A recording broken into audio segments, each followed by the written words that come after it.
زندگی بنانا بہت مشکل کام ہے اور برباد کرنا اس سے بھی مشکل کام ہے، کیونکہ اللہ تعالیٰ نے اس دنیا کے اندر انسان کے سسٹمز میں ایسے ڈائنامکس رکھے ہیں، ایسے پرسپیکٹیوز رکھے ہیں کہ وہ اسے خود برائی کی طرف، ڈسٹورشن کی طرف، تباہی کی طرف، کرپشن کی طرف، فساد کی طرف جانے سے روک لیتے ہیں۔ تو باطل کو یا فالسیفائڈ ورژن کو ایکسیپٹ کرنا اتنا مشکل کام نہیں ہے، حق کا گلا گھونٹنا بہت بڑی بات ہے۔ دس از ناٹ ایک ایکولیبریم سے، ایک بیلنس سے ہٹ کے، ایک توازن سے ہٹ کے، ایک توسط سے ہٹ کے، اس وضع سے ہٹ کے زندگی جینا یہ کوئی مشکل کام نہیں ہے اتنا، لیکن اس کے اوپر اس آواز کا گلا گھونٹنا، اس معصومیت کا گلا گھونٹنا جو اللہ نے انسان کے اندر رکھی ہے، یہ بہت بڑا کام ہے۔ اس لیے بننا کوئی بڑی بات نہیں ہے، بن جاتا ہے انسان، اس کی بھی اپنی شان ہے، اس کا بھی اپنا مقام ہے، لیکن برباد کرنا اپنے آپ کو، اس 50-60 سال کے ٹینیور کو، اس پورے ایک حسین سفر کو، اس کو برباد کرنا بہت مشکل کام ہے۔ اور بڑا دکھ ہوتا ہے صرف اس آؤٹ لک کے ساتھ کہ ایک انسان نے اپنی زندگی برباد کر دی۔ برباد ان اے سینس یہ نہیں کہ اس نے غلط راستے اپنائے، یہ بھی بربادی ہے کہ وہ کچھ بنا نہیں سکا زندگی کے۔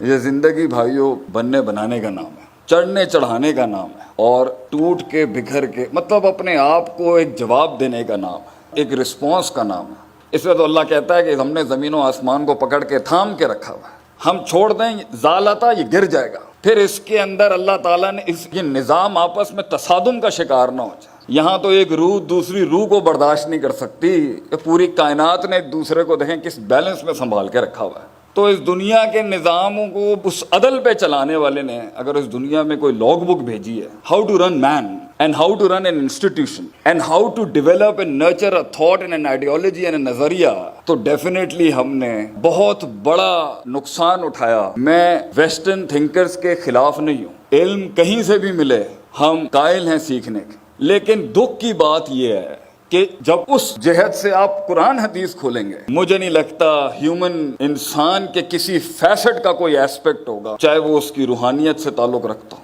اس کی ایموشنل کوشنٹ سے تعلق رکھتا ہو، اس کے انٹلیکچوئل کوشنٹ سے تعلق رکھتا ہو، اس کی جو ہے وہ پرسیپشنل ایلیمنٹ سے تعلق رکھتا ہو، اس کا فزیولوجیکل جسمانی ایلیمنٹ سے تعلق رکھتا ہو، اس کا انفرادی ایلیمنٹ سے تعلق رکھتا ہو، یا اس کا اجتماعی کلیکٹیو ایلیمنٹ سے تعلق رکھتا ہو۔ کوئی ایسا پرسپیکٹیو نہیں ہے جس کی نہ کلیات اور جزیات پہ اللہ نے کہیں کمپرومائز کر دیا۔ تو جب ہم نے اس کو اس جہت سے دیکھنا شروع کیا تو ہم نے دیکھا سبحان اللہ یار کیا بات ہے۔ اس لیے مائیکل ہارٹ نے عیسیٰ علیہ السلام کو فرسٹ پوزیشن نہیں دی ٹاپ 100 موسٹ سکسیسفل مین کے اندر، نبی صلی اللہ علیہ وسلم کو دی۔ وہ سکسیس کا کرائٹیریا فزیولوجیکل اور ایبسٹریکٹ مانوی ہسٹری دونوں پرسپیکٹیو سے کتنا سکسیس ہے، اس میں نبی صلی اللہ علیہ وسلم کا کوئی کمپیریبل نہیں ہے دنیا کے اندر۔ جو 23 سالوں میں آپ صلی اللہ علیہ وسلم نے as a person, as a human being achieve کیا ہے، جن چیلنجز کا آپ نے سامنا فیس کیا، اور اتنی بڑی ایک آرگنائزیشن کھڑی کی کہ آج 1423 سالوں سے اس کی لیگیسی کنٹینیوڈ ہے، اگرچہ وہ ٹوٹی پھوٹی ہو چکی ہے کمپنی جس کا نام امت ہے، اگرچہ وہ بٹ چکی ہے، اگرچہ اس کا برانڈ کافی حد تک برباد ہو چکا ہوا ہوگا، اس کی برانڈ مینجمنٹ ہو، برانڈ ٹارگیٹنگ ہو، برانڈ پوزیشننگ ہو، اس کی مارکیٹنگ ہو، اس کی سیلز ہو، اس کا کانفلکٹ ریزولوشن ہو، اگر ہم اس ٹرمز کے اندر اپنی پوری ہسٹری کو دیکھیں پرفارمنسز کی، تو آپ سوچیں رسول اللہ صلی اللہ علیہ وسلم کی زندگی ایک تاج ہے کہ معراج ہے اسٹڈی کرنے کے لیے، کہ کیسے ایک شخص آج کے دور میں بھی دیکھیں، اگر اس محاورے کے تحت دیکھیں کہ ہم رجال و نحن رجال، انسان وہ بھی تھے اس دور کے، ان سے پہلے بھی تھے اور آج بھی انسان ہے، ڈائنامکس انسان کی نہیں بدلی ہوئی، کیسے کر گیا؟ ادھر ایک انسان اپنی آواز نہیں بیچ سکتا اگلے کو، کیسے آپ نے کیا کیا تھنکرز کریٹ کیے آپ صلی اللہ علیہ وسلم، کیسے ریفارمرز کریٹ کیا آپ نے، کیسی فرسٹ لائن آف ڈیفense ایکڈیمکس کی کھڑی کی آپ نے، علماء تیار کیا آپ نے، ان العلماء ورثۃ الانبیاء کے تحت۔ ایک ایرتھمیٹک گراؤنڈ پر نبی صلی اللہ علیہ وسلم کی زندگی کو آپ کو اینالائز کرنا پڑا ہوگا کہ کیا یہ صرف معجزاتی لحاظ سے سکسیسفل تھے، was it a super natural struggle, یا نبی صلی اللہ علیہ وسلم نے گراؤنڈز پہ کچھ کام کیے تھے یا نہیں، کیا ما تحت الفطرت ایگزرشنز تھیں یا نہیں، یا سارا ما فوق الفطرت اسی ایٹیٹیوڈ سے زندگی گزارنی ہے کہ ہمارے حالات، وہ تغیر جس کا ہم منتظر ہیں، کیا وہ رونے سے آئے گا؟ کیا وہ ان دکھوں میں ڈوبنے سے آئے گا؟ کیا وہ زمین پہ بکھرے اس مالا کی موتیوں کی طرح بکھرنے سے آئے گا؟ کیا وہ سسکنے سے آئے گا، تڑپنے سے آئے گا، یا اکیلے یاروں میں بیٹھ کے کمپلین باکس کر کے گلے کرنے سے آئے گا؟ وہ کیسے آئے گا؟ کیسے ایک شخص پہاڑ بنتا ہے، کیسے ایک کلی پھول بنتی ہے، کیسے ایک قطرہ ایک سمندر بن جاتا ہے، ایک عام سا شخص لوگوں میں گھومنے والا ایک آواز بن جاتا ہے، ایک احساس بن جاتا ہے؟ کیسے ہوتا ہے یہ ایکسپیرینس؟ جو ہے نا بیٹا، دنیا میں سب سے بڑی دولت جو ہے نا وہ ہوتا ہے ایکسپیرینس۔